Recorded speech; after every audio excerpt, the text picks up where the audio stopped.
All right, buckle up because today we're diving deep into the world of Coco Chanel. Yeah, you know the name, the brand, but her story, oh man, it's so much more than just fashion. I mean, talk about a life. It's resilience, ambition, and yeah, maybe a little bit of scandal thrown in there too. The whole package, really. So how does a woman who starts with practically nothing build an empire like that?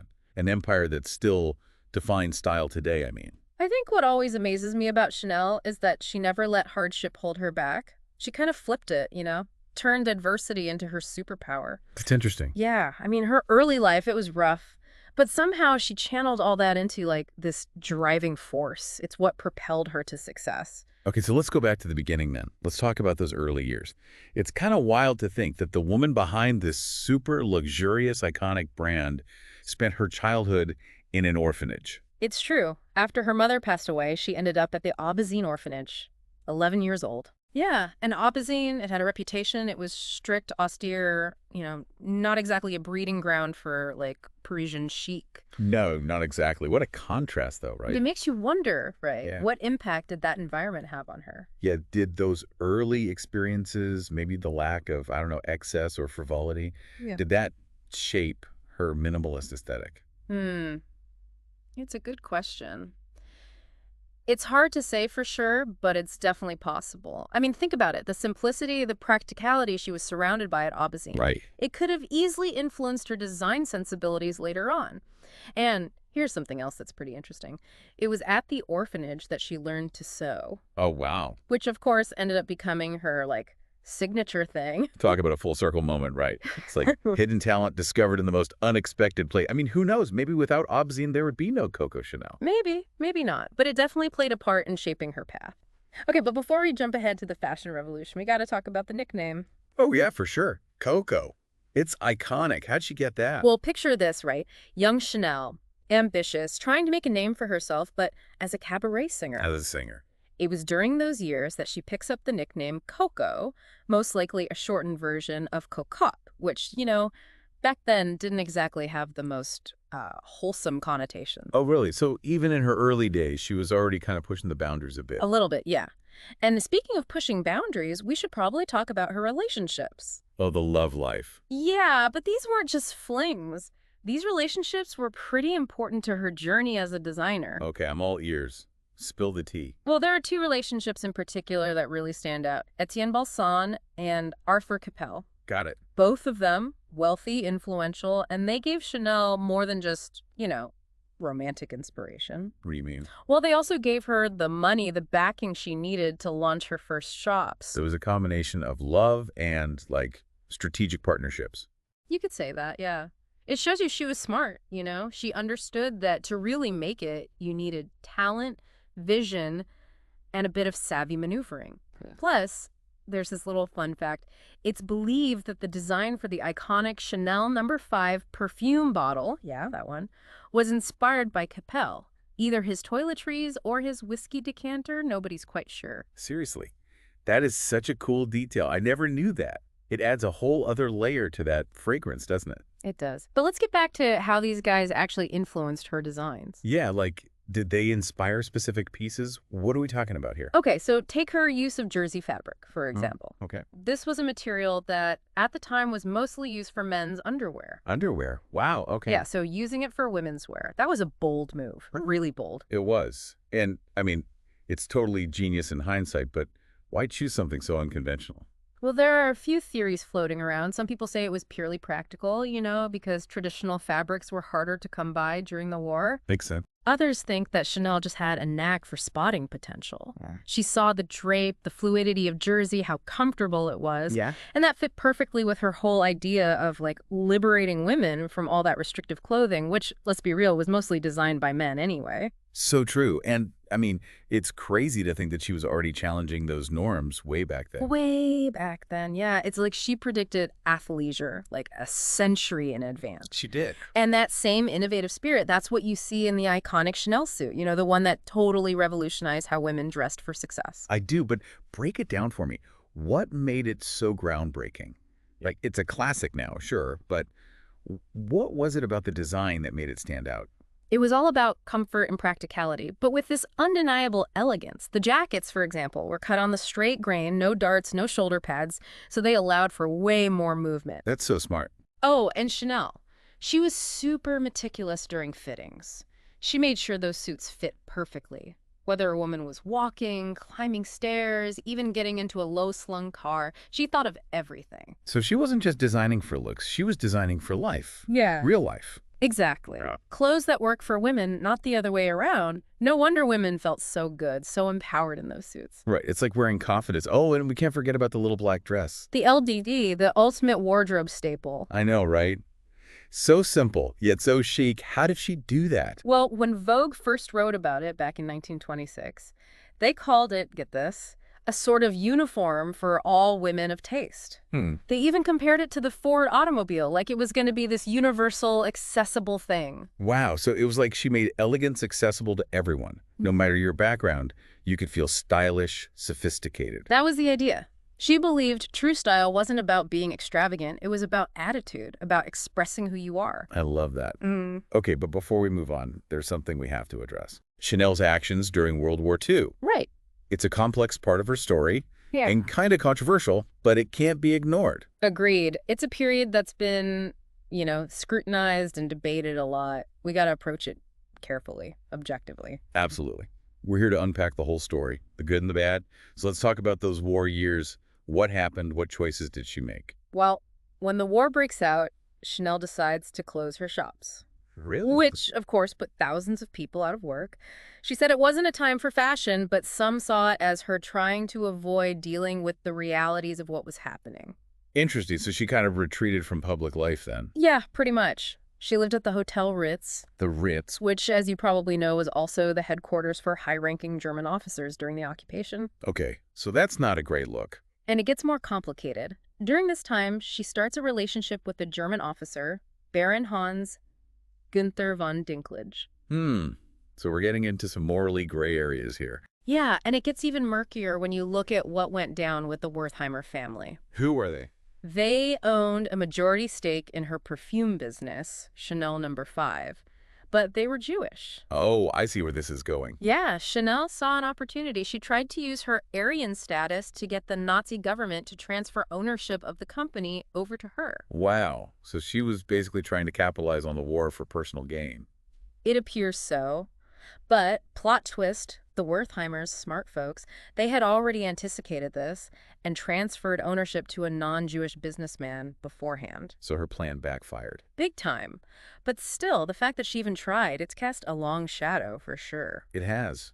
So it seems like she was trying to play a dangerous game, but her choices definitely raise questions about, her character. Were there any consequences for her actions after the war? Well, that's where it gets even more interesting. She was interrogated, but she was never actually charged with collaboration. She got off scot-free. How is that possible? There are a lot of theories. Some people think that powerful figures, maybe even Churchill himself, intervened to protect her. Churchill. Seriously. It's possible they were maybe worried that if she talked, it could expose some of their own wartime dealings. Wow, it's like something out of a spy movie. So many secrets and hidden agendas. Really makes you think, about how complex history really is and how much we might never know. It does. It's a reminder that even the most famous people, they have hidden chapters, and their stories are usually a lot more complicated than they seem at first glance. Yeah, it definitely makes you realize that nobody's story is simple, right? Even the most celebrated figures have these, hidden layers. Totally. And it Yeah. makes you wonder, what did you think about it all looking back? But I guess we'll never know. So let's shift gears a bit. Let's talk about her comeback. After all that controversy, after basically disappearing for 15 years, she comes back in 54 and just explodes back onto the scene. Talk about resilience. Yeah, it's incredible. And you got to remember, this was the era of Christian Dior's new look. That whole super feminine, almost exaggeratedly curvy silhouette. Oh, yeah, I know that look. But Chanel, she's always been a bit of a rebel, right? She's just sensed that women were going to get tired of all that, all those restrictive styles. She had this knack for knowing what women wanted, even before they knew it themselves. It's crazy. Decades ahead of her time, always. For sure. And her comeback collection, it was a total departure from what everyone else was doing. I mean, can you imagine? The buzz, the anticipation, and then boom, the models hit the runway in her latest designs. I bet the critics had a field day. Some probably praising her, some probably horrified. Oh, absolutely. The French press, especially, they were pretty harsh. They just couldn't seem to separate, her wartime stuff from her work. That makes sense. But the American and British press, they were much more receptive, even enthusiastic. They saw it as something new, fresh, this amazing blend of like youthful energy and classic elegance. But Chanel always had that magic touch, didn't she? Everything she created turned to gold. So what was in this comeback collection? What were the key pieces? Well, the Chanel suit was back, of course. It was like she was solidifying its place as a timeless classic. Makes sense. And the little black dress made an appearance too, just reminding everyone how powerful simplicity can be. Right. But there was also a lot of emphasis on separates, like comfortable, chic pieces that women could mix and match, create their own look. Again, practicality and self-expression. It's like she knew what modern women needed. Clothes that fit their lives, not the other way around. And it's incredible that she was still coming up with new ideas, even in her 70s. I know, right? Defying expectations, proving that age is just a number. But her impact, it went way beyond specific garments. She created a whole aesthetic, this philosophy of style that's still influencing designers today. It's true. It wasn't just about the clothes, it was a whole attitude. Exactly. She freed women from the corset, brought this sense of casual elegance to high fashion, and I think most importantly, made comfort a key element of style. And don't forget the accessories, those quilted handbags, the pearls, Chanel number 5, of course. Right. She got that the right accessories could elevate any outfit. And she made sure her designs were just as sought after as her clothes. Even the camellia, that simple flower, it became a symbol of the House of Chanel. That's so interesting. It's like she took something so simple, a flower, and made it this icon of sophistication. It's true. And remember, the camellia, it had a certain reputation back then. It was associated with certain types of women. But she transformed it, made it elegant, timeless. Like she was saying, I can take anything, even something with a bit of a scandalous past, and make it my own. It's like that quote, in order to be irreplaceable, one must always be different. That's so Chanel, isn't it? Totally. She was never afraid to break the rules, challenge the status quo, and that's a big part of why she's still so relevant today. Okay, before we wrap things up, I want to touch on something we haven't talked about yet. Yeah. Her personal life, beyond those, key relationships. We've talked about the fashion, the war years, but Coco Chanel, she was a fascinating person, even off the runway. Oh, for sure. Her personal life, it was just as dramatic, just as interesting as her designs. I bet. So spill the tea. Who else was in her inner circle? Well, there was Grand Duke Dmitry Pavlovich of Russia, exiled aristocrat. Oh, wow. Yeah, they had a pretty passionate and pretty tumultuous affair. And then there was Igor Stravinsky. Wait, Stravinsky, the composer. The one and only. That's an interesting pairing. It was a short-lived thing, but intense. And some people say it inspired some of Stravinsky's most famous work. Chanel even gave him money to fund one of his ballets. Her life was just this whirlwind, wasn't it? Mhm. Art, fashion, romance. Talk about living life to the fullest. She did. But beyond the romances, she was also close with a lot of artists, intellectuals, like the poet Pierre Verdi, the illustrator Paul Reed, to name a few. So she wasn't just a fashion icon.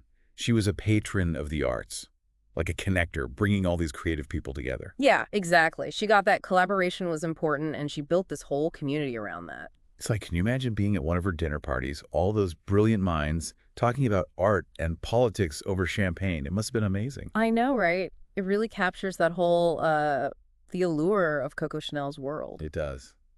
Okay, well, as we start to wrap up this deep dive into the life of Coco Chanel, let's take a moment to, recap what we've learned. We've gone from her childhood in an orphanage to the top of the fashion world. And it's a story full of, well, everything. Highs and lows, successes and failures all mixed together. It really is. Yeah. We've talked about her groundbreaking designs, her, let's face it, sometimes questionable choices, and the legacy she left behind. She was a woman who defied categories, complex, contradictory, and someone who had an undeniable impact on the world.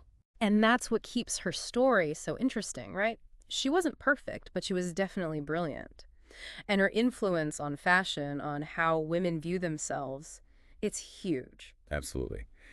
For me, the biggest takeaway from all this is that Coco Chanel's story is a reminder that even when things are tough, even when we mess up, we can still achieve amazing things. Yeah, it's inspiring. Her life shows us what resilience looks like, how important it is to be yourself, and what you can accomplish when you have a vision and you stick to it. You know, it's pretty amazing how far her influence spread. We've talked about how she changed how women dressed, but she also had this big impact on ideas of beauty, even how women saw themselves. Yeah, no doubt. It's like one example that always comes to mind is tanning. Remember how we talked about her loving the sporting life, how that was all over her designs? Yeah, I remember. Well, that extended to beauty too. Like, think about it. Before Chanel having a tan, that was basically a working class thing, right? Mhm. Someone who had to work outside, pale skin. That was for the aristocracy, the people who could afford to, stay inside and avoid the sun. Right. It was all about showing off that you didn't have to work, that you had leisure time. Exactly. But Chanel, always bucking the trend, she embraced tanning. She made it fashionable, tied it to this idea of leisure, travel, sophistication. So she flipped the whole thing on its head. Yeah, It's crazy how something as simple as a tan could become like a status symbol. it is. But that was Chanel, always challenging the norm, redefining what it meant to be a modern woman. She wasn't afraid to take something that was seen as a negative, an imperfection, and turn it into a positive. You know, as we're wrapping this up, I can't help but wonder if you could sit down with Coco Chanel, what would you ask her? Like, what's the one question you'd want to get her take on? Ooh, that's a good one. I think I'd want to hear her reflect on her life, her regrets, her proudest moments, all of it. She saw so much, lived through so much. And her choices, all of them, made her into the icon we know today. I'd love to be a fly on the wall for that conversation. But I guess that's the thing about history, right? It makes you curious, it makes you think, and it leaves you wanting more. It does, and that's what we hope we've done with this deep dive into Coco Chanel. I think we have. We've explored a lot today, the highs and lows, and I hope you, the listener, have found it as, well, interesting and thought-provoking as we have. Because remember, history isn't just about names and dates. It's about people, their choices, the Yeah. marks they leave on the world. And Coco Chanel, well, her story is one that will keep fascinating and inspiring us for a long, long time. So keep exploring, keep asking questions, and keep diving deep into the lives that has shaped our world. Until next time.